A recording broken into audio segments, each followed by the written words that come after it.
आप सब बहन नमस्ते। और सब ठीक ठाक है ना। आप सब कितना चलते है, हमारी छोटी बहन आया है, आप सबके भजन सुने हैं। सात ही बहिनिया के एक भैया भैरो मैया मारी दिहलू ना। हमरा एक ही ललन माँ मैया मारी दिहलू ना। अंगना बैठी रोवे उनक महतरिया देवी माई मारी दिहलू ना। हमरा कलेवना के खवैया मैया मारी दिहलू ना। हमरा कलेवना के खवैया मैया मारी दिहलू ना।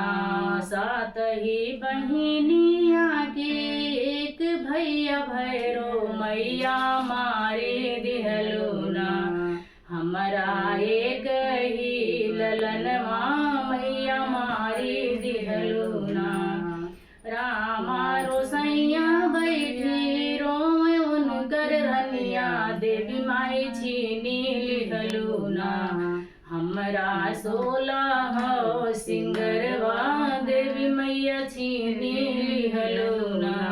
सात ही बहिनिया के एक भैया भैरो मैया मारी दिहलू ना।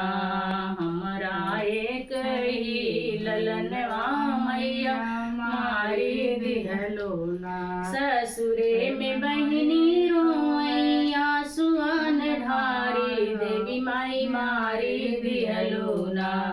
हमरा राखी के बंधैया मैया मारी दिहलू ना। सात ही बहिनिया के एक भैया भैरो मैया मारी दिहलू ना।